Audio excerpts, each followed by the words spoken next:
Copeuch Inversiones, el sitio donde todos pueden invertir, presenta Al Pan Pan. En el Mostrador Podcast, debate y conversación para comenzar tu mañana. Al Pan Pan, con Mirna Schindler. Entrevistas con los actores de hoy. El Mostrador, el poder de la independencia.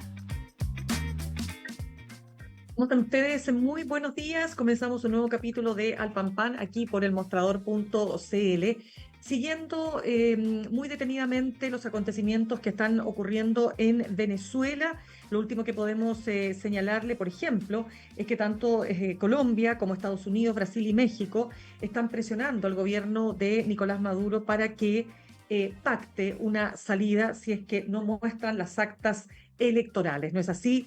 Hay mucha tensión respecto de la falta de transparencia, lo que ha llevado, por ejemplo, fíjense ustedes, a Perú como primer país de América Latina a reconocer a Edmundo González como el verdadero presidente electo.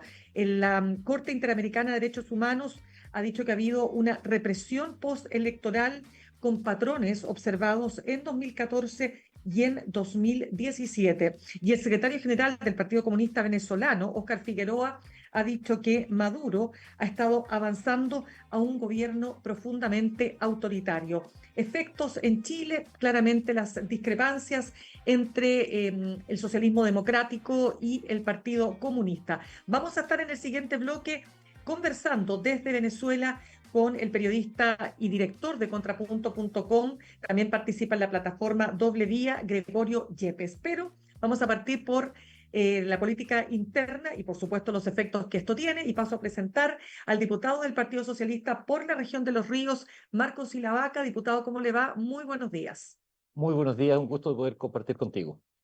Diputado, quiero partir, ¿sabe qué? Por un tema que ha generado, al menos desde la derecha, o Chile Vamos, bastante crítica al oficialismo, y es la decisión del oficialismo de respaldar la candidatura de Alejandro Navarro como único candidato para la gobernación del Biobío. Y quiero preguntarle si usted comparte las críticas, ¿en qué sentido?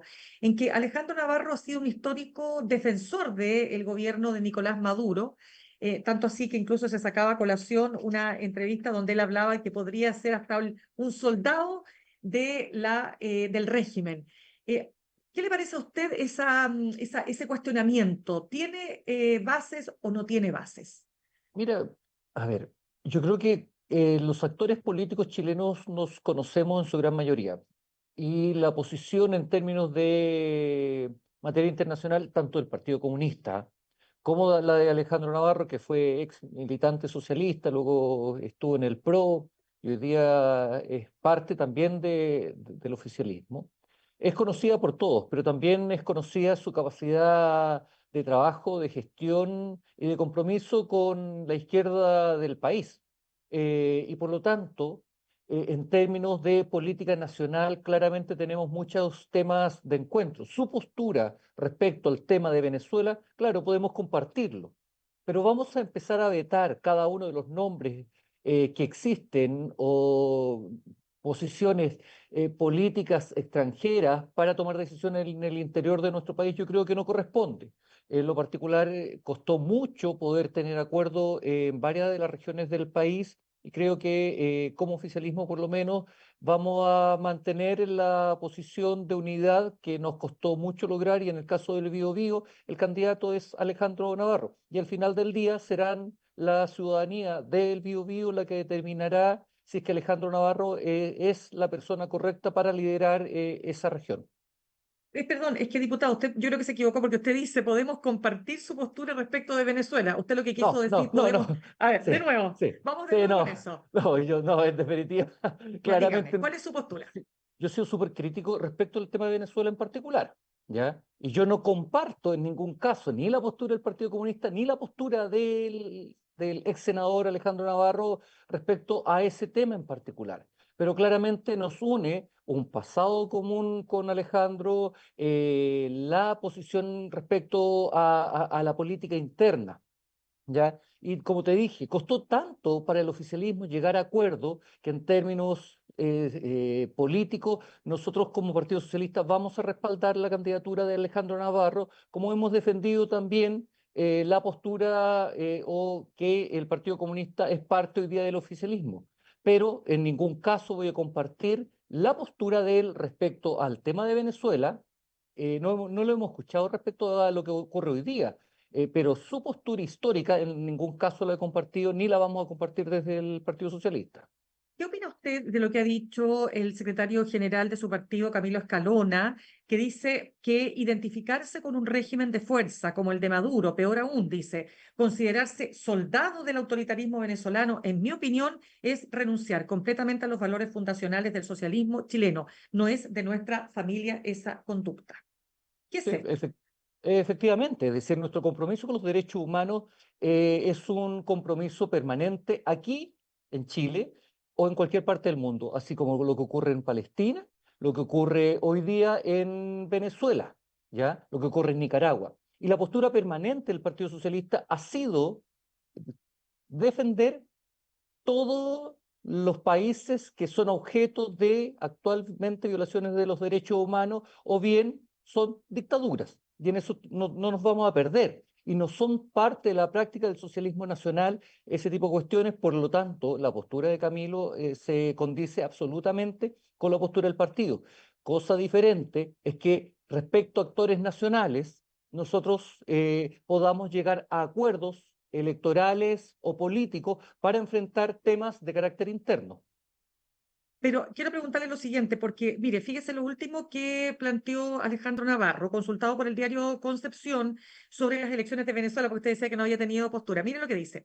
Tiene que haber la mayor transparencia, tiene que haber claridad, incluso una auditoría internacional durante el proceso que garantice que ha sido limpio y transparente. Me parece que es una conclusión correcta, que no alcanza el intervencionismo sobre los asuntos internos de un país, sino que es una petición política que yo comparto y respeto. O sea, él se está sumando a todo lo que están pidiendo, muestren, en otras palabras, muestren las actas. Pareciera ser, ¿o no? No, efectivamente, que bueno, no conocía ninguna postura. Yo Claro. conocía la misma que tú habías leído con anterioridad, una postura de un acérrimo defensor al gobierno de Chávez y de Maduro, era la postura conocida. Ahora, si es que ha cambiado de opinión y plantea esto, creo que ha madurado y ha logrado dar un paso en consonancia con lo que el mismo oficialismo, el presidente de la República y todo el mundo hoy día le está exigiendo a Venezuela.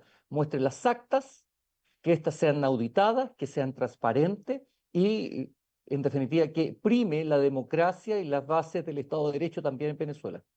Cuénteme, diputado y la vaca, porque fíjese que el tema con el Partido Comunista ha tenido varios temas. O sea, hagamos primero distingo. La diputada Carol Cariola, presidenta de la Cámara de Diputadas y Diputados, ha tenido un gesto distinto, incluso se unió a una declaración levantada por la UDI, señalando derechamente que lo que hay en Venezuela es una dictadura, pero hay otras diputadas como la diputada Carmen Hetz o la diputada Lorena Pizarro, que han sido muy, muy duras respecto de lo que está aquí pasando y con un enfrentamiento del tipo, diputada Carmen Hetz mandando al senador Lagos Weber al psiquiatra, el senador Lagos Weber diciendo por favor no nos desubiquemos más, pero también otros senadores de su partido como Juan Luis Castro diciendo no puedo estar en una coalición con personas que piensan de esta manera.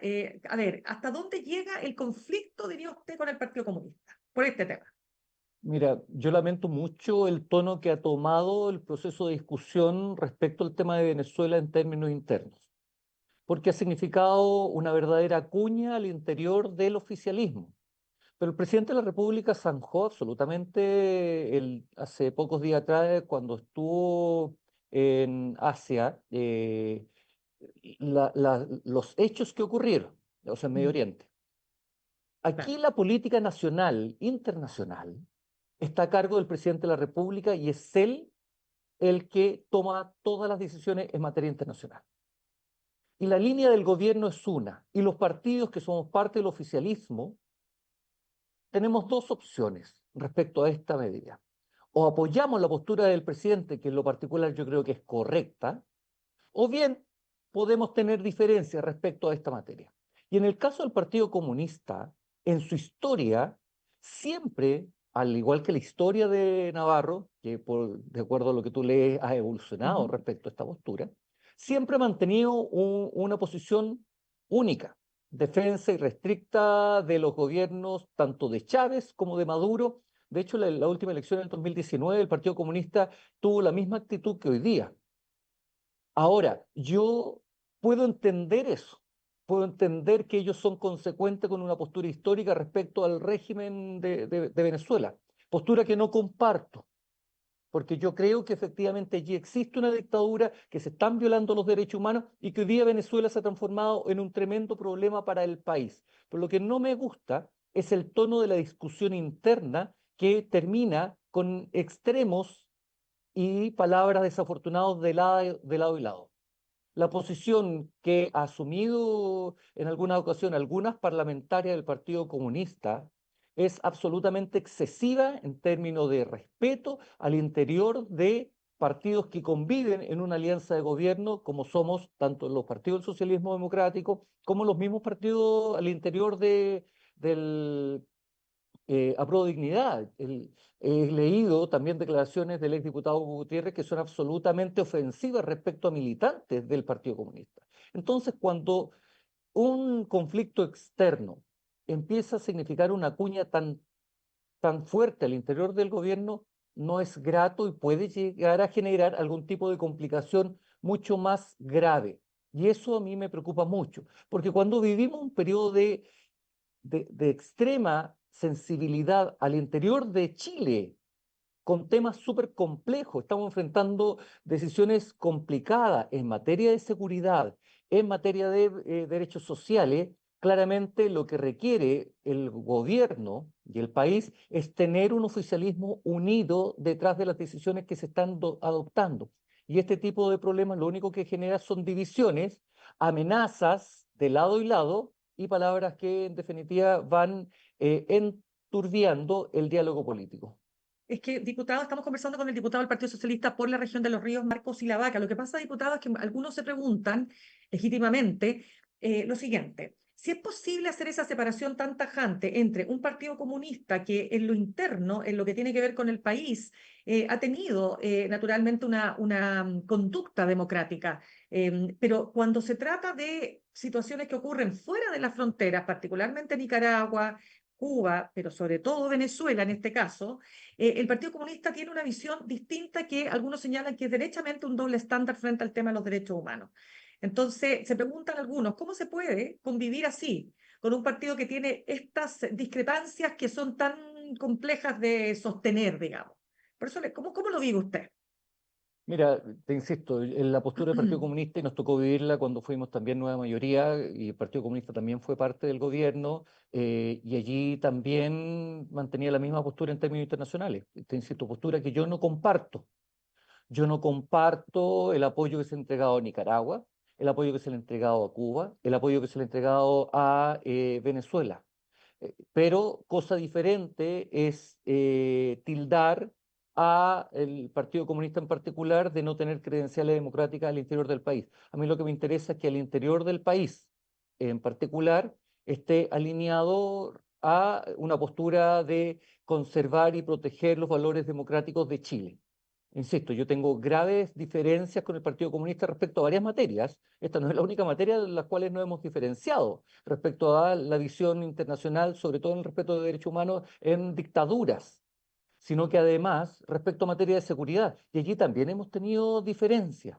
Pero creo que los puntos de conexión o los puntos de encuentro son superiores a estos temas que, si bien tú tienes razón, en orden a la profundidad y a la posibilidad de un doble estándar respecto a la visión del mundo que tiene, porque me gustaría que, así como defienden los derechos humanos en Chile y son súper apasionados cuando se trata el tema de los derechos humanos en nuestro país, fueran igualmente apasionados cuando existen violaciones de los derechos humanos, como existen en Venezuela, como existen en Cuba, como existen en Nicaragua. Fíjese que lo que yo le comentaba, el Partido Comunista, es lo interesante de todo esto, entre paréntesis, es que el propio Partido Comunista venezolano está en la vereda opuesta. Es decir, esto ya se sabe, pero sale entrevistado hoy día en el Mercurio el secretario general del Partido Comunista venezolano, Óscar Figueroa, que dice lo siguiente, mire, que se lo quiero compartir porque me llamó mucho la atención. Mire lo que dice. Dice, Le preguntan por lo que usted reseña y sumado a las críticas en esa línea, ¿cree que Venezuela es una dictadura o una narcodictadura? Entonces dice, nosotros no utilizamos esos conceptos adjetivos, aunque de consolidarse la situación que se está presentando, tendríamos que revisar realmente el carácter político del gobierno. Pero mire lo que agrega. Para nosotros, el gobierno del presidente Maduro ha estado avanzando de manera progresiva y de manera muy peligrosa en la configuración de un gobierno de corte profundamente autoritario. Esa es la caracterización que ahorita tenemos, un gobierno profundamente autoritario conformado por una cúpula neoburguesa de sectores mafiosos y delincuenciales. Eso último me parece como que, o sea, Absolutamente. algo hay aquí. Es que, ¿sabe por qué se lo digo, diputado y la vaca? Porque la izquierda chilena también ha evolucionado respecto de lo que pasa en Venezuela. No olvidemos que cuando partieron las protestas, la izquierda, estoy hablando del año 2014, 2000, principios del 2014, ya muerto Hugo Chávez, Maduro, ¿no es cierto?, en el poder, la izquierda todavía pensaba que este país era esta cosa romántica, ¿no es cierto?, de esta cruzada bolivariana, esta revolución bolivariana. Entonces, usted admite que su sector ha tenido que ir haciendo un proceso, un camino al andar con todo lo que se conoce y se sabe de lo que está ocurriendo allá. Yo creo que efectivamente es así. Recordar que parte importante de la izquierda chilena, cuando se inicia la dictadura de Pinochet, tiene como país de recibimiento Venezuela. Y mucho chileno estuvo viviendo todo este proceso histórico de Venezuela. Y claro, se veía con interés lo que ocurría en ese país. Pero tal cual tú lees esta declaración, creo que el proceso bolivariano de la revolución bolivariana que instala Chávez en su momento, en definitiva ha ido evolucionando a una dictadura que es peligrosa. Una dictadura que hoy día además está afectando a todos los países del Cono Sur. Pero se me había quedado una idea respecto del Dígame. tema anterior. La postura del Partido Comunista tampoco es una postura pacífica, y existen discusiones internas y existen posiciones diferentes a lo que un número importante de destacados militantes comunistas han desarrollado.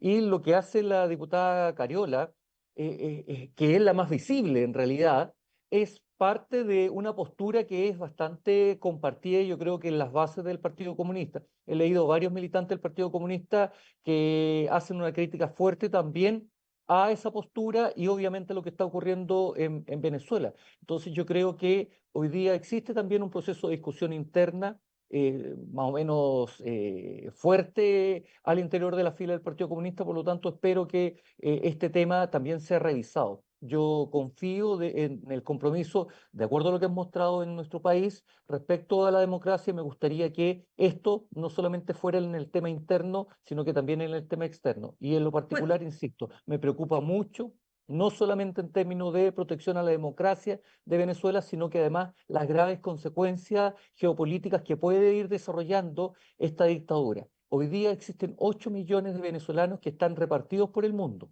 Y Chile es uno de los países que mayor cantidad de venezolanos tiene. Y con Maduro manteniéndose en el poder, este número puede aumentar. Y lamentablemente lo que está saliendo de Venezuela no solamente son trabajadores, personas responsables, personas buenas, sino que además mucho delincuente que lamentablemente tampoco tenemos antecedentes respecto a ello. sí, solamente un puntito que usted dijo, no sé, no lo entendí muy bien cuando usted dice la postura del PC tampoco es pacífica. ¿A qué se refiere? Porque al interior del Partido Comunista, con las posturas encontradas, existen diferencias que van complejizando la discusión interna. El Partido Comunista tiene características de un partido de ser bastante centralista, un partido donde las discusiones son internas y hoy día existen Ok. destacados militantes comunistas que han tenido una postura diferente al establishment. Insisto, la postura de la diputada Carol Cariola ha sido bastante centrada y de acuerdo a lo que hemos planteado casi toda la izquierda de nuestro país. Y ya, vamos a otros temas entonces. Estamos conversando a esta hora con el diputado del Partido Socialista por la región de los Ríos, Marcos Ilavaca.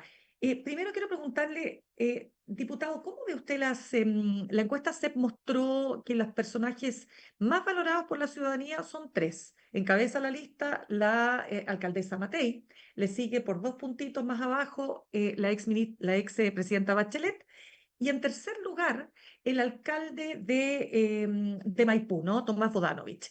Está claro que el oficialismo no tiene una carta fuerte hoy día para compensar a la alcaldesa Matei, que es la carta hasta ahora por lo menos más clara para representar a la derecha en las próximas elecciones presidenciales. ¿Qué le dicen a usted estas cifras?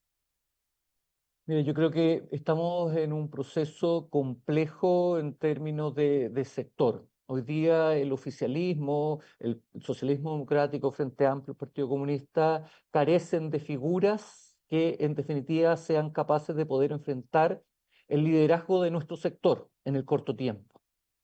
Y allí, y uno de los hechos más palmarios que demuestran esta situación es que la presidenta Bachelet, manteniendo no una segunda línea, sino una tercera o cuarta línea dentro de la política contingente, sigue teniendo una evaluación a esos niveles. Eso se relaciona además con el respeto y el cariño que el país le tiene a su figura, que trasciende también nuestro sector. Yo creo que ella es mucho más que todo nuestro sector y la gente valora su capacidad, su gestión, sus mandatos, su nivel internacional. Por eso está donde está y tiene el cariño de la ciudadanía. Lo del alcalde Bodanovich es un hecho que en lo particular me sorprende, porque no es una persona muy conocida, por lo menos en términos nacionales, y que aparezca bien evaluado. Me gustaría que otras figuras también de nuestro sector comenzaran a aparecer dentro de estas encuestas, porque es positivo. Necesitamos que las figuras políticas empiecen a salir con más fuerza y obviamente empiecen a ser evaluados positivamente. Tenemos una escasez de liderazgo y una cuestión que va a complejizar mucho, en particular después de las elecciones municipales, cuando venga toda la definición de lo que va a ser la candidatura presidencial del próximo año. Claro, dígame. Históricamente las elecciones municipales, si tú te acuerdas, Ujú, tanto en la derecha como en nuestros sectores, eran liderados o existía un rostro que nos unía claro. y casi todas las candidaturas estaban y utilizaban ese rostro para poder tener mayor adhesión popular. Hoy día estamos en una crisis donde ese rostro no existe. No existe claridad respecto a eso. Dígame, ¿no cree usted que pueden empezar a levantarse ciertos apetitos de decir, bueno, ya que no existe, ya que está este vacío, ¿por qué no levantamos, por qué no tratamos de convencer a la expresidenta para que ella tome ese camino? Mira, es una tesis que en lo particular a mí me atrae mucho. Yo soy bacheletista de siempre. Creo en las capacidades de la expresidenta Bachelet. Ahora, ¿no sería una muy buena noticia para la izquierda en particular hacer renacer a figuras del pasado? Y yo creo que la presidenta Bachelet asumiría si es que efectivamente existen las condiciones y existe la solicitud transversal para ello, pero creo que ella tampoco se encontraría grata en tener que asumir por tercera vez un proceso electoral de estas características e incluso llegar a presidir nuestro país. Y eso habla de la poca capacidad de la política para poder generar nuevos rostros que logren tener primero, un nivel de conocimiento importante y segundo, un nivel de adhesión como el que actualmente ella, manteniéndose en un estado absolutamente de letargo, tiene. Yo creo si al final del día no resulta nacer ninguna figura fuerte que logre enfrentar este proceso, creo que al final va a ser ella la carta. Ya, o sea, pero eso lo dice usted desde su lugar, no, no es que tengan No, no, antecedentes y no, no, no, elementos. no, en ningún caso. En ningún caso. Es decir, yo creo que si al final, y esto no es solamente mi postura, yo he escuchado, por ejemplo, al diputado Edo de la Democracia Cristiana que está en la misma línea, y así otros actores políticos. Por eso te digo que en el evento de que no naciera ninguna carta, creo que todas las fuerzas van a confluir a solicitarle a la presidenta Bachelet que ella pueda hacer. Pero eso sería un retroceso para el proceso de renovación de la política que requerimos con urgencia, y ella tampoco estaría muy grata. Yo creo que no le es atractivo para ella, una figura que ya logró quemar Claro. un proceso histórico, tener que volver a la primera línea. Ya. Oiga, diputado, como se nos va acabando el tiempo, cuénteme acerca del gran tema pendiente que es la reforma a las pensiones. Se va desde el Congreso, yo sé que esto lo está viendo en este momento, a ver, quiero para que me explique bien cómo ve, cómo visualiza el camino a seguir de aquí a las próximas elecciones municipales, porque ayer conversaba con con el senador Sandoval, el senador David Sandoval de la UDI, que decía, es imposible que en 89 días nosotros saquemos esta reforma, pero uno dirá, bueno, pero por lo menos aprobar la idea de legislar. ¿Cómo ve lo que está ocurriendo? Mira, yo lamento mucho que la política en particular tenga una deuda de tantos años con la ciudadanía respecto a la necesaria reforma al sistema previsional de nuestro país. Y pareciera que al final del día, porque ya este es el tercer proceso que vivimos en las mismas condiciones, el tercero.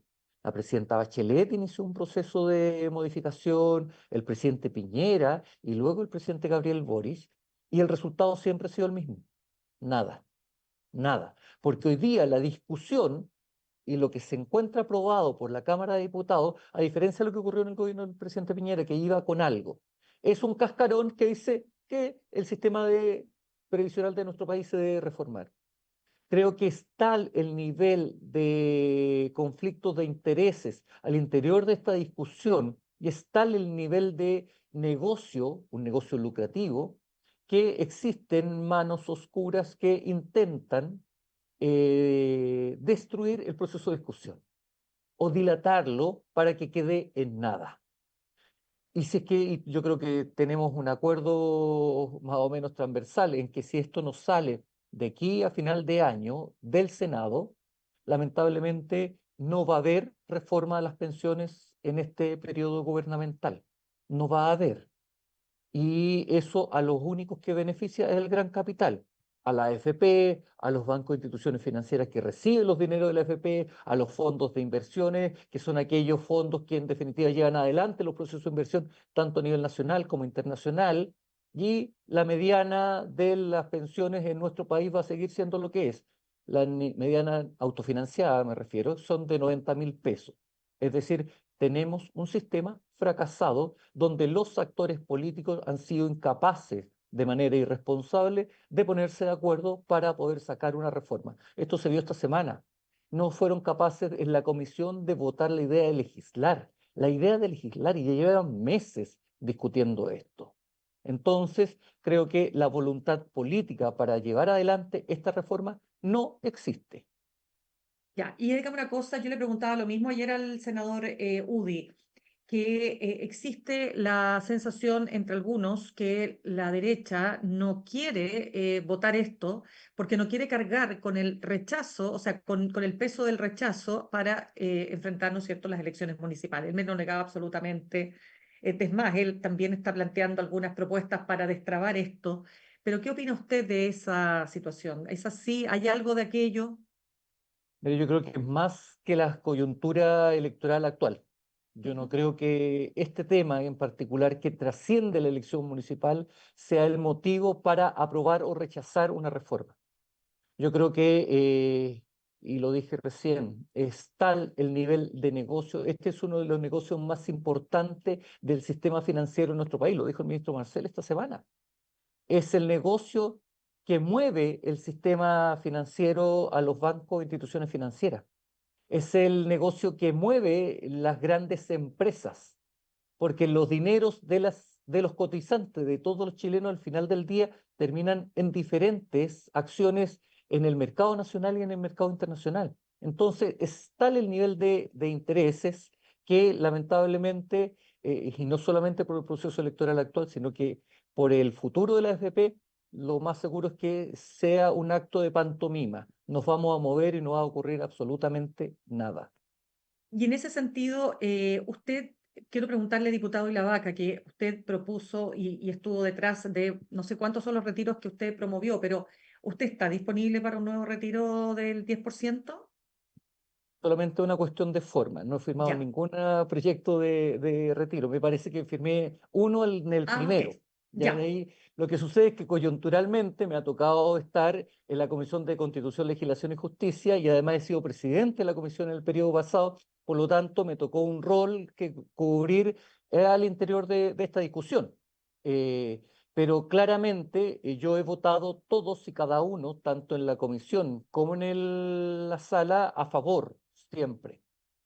Y hoy día vivimos un sistema tan macabro que es un sistema que ha empobrecido a nuestra población y ha generado adultos mayores pobres. Hoy día las pensiones no son primero, son protegidas por el gran capital, son protegidas por la política y los únicos que pierden son los ciudadanos. Entonces, lo que he dicho permanentemente es que en la medida que no exista un sistema que permita entregar pensiones justas, prefiero que esos recursos estén a disposición de los ciudadanos, que Ah, estén entonces, a disposición de la gente. ya, pero entonces usted está dispuesto a un nuevo retiro. Yo voy a votar a favor de un nuevo retiro por las consideraciones que te acabo de plantear. Ya, pero usted tiene claro las consecuencias que eso puede traer para la economía, o sea, nuevamente una ola inflacionaria como lo que ocurrió con los antiguos retiros. Tengo muy claro cada una de las consecuencias, pero ¿sabe lo que sucede al final, Mirna? Lo que ocurre es que cuando se toman decisiones de carácter económico que van en beneficio de las empresas y del gran capital, aquí no ocurre nada. Las ISAPRES tenían una tremenda deuda con la ciudadanía, una tremenda deuda, pero fuimos capaces de entregarle recursos, plazos para que no devuelvan nada. Aumenten los costos o sea, de los planes, 12 años de plazo, y la ciudadanía pierde. En el caso de la energía eléctrica tenemos una deuda de 6.000 millones de dólares y nadie dice nada respecto al tremendo impacto inflacionario que eso señala. ¿Las empresas fueron capaces de comprometerse? No. Entonces, cuando existe la oportunidad de que la ciudadanía reciba un aporte económico, generalmente ocurre el desastre en términos económicos. Y ahí yo creo que en lo particular uno tiene que tomar una decisión. Existen dos elementos que están en contradicción y el rol de nosotros, que nos toca definir temas al interior del Congreso, es tomar una decisión. Y mi decisión ha sido estar tratando de apoyar que la gente pueda utilizar estos recursos. Ya, bien, pues Marco Silavaca, diputado del Partido Socialista por la región de Los Ríos, muchísimas gracias por haber estado con nosotros esta mañana. Muchas gracias a ustedes. Que tengan una excelente jornada. Igualmente. Saludamos a nuestros auspiciadores. Ahorrar cotidianamente se puede y de forma organizada, rápida y online con Ahorrando, la nueva funcionalidad de tu app Copeuch, en donde puedes programar, quiero decir, ahorros de manera fácil y entretenida, eligiendo tus propias reglas y metas. Haz que el ahorro sea parte de tu vida con Ahorrando de Copeuch. Más información en copeuch.cl. Nos vamos al corte y al regreso vamos a estar conversando desde Venezuela con el periodista y director de Contrapunto.com, Gregorio Yepes. Ya volvemos.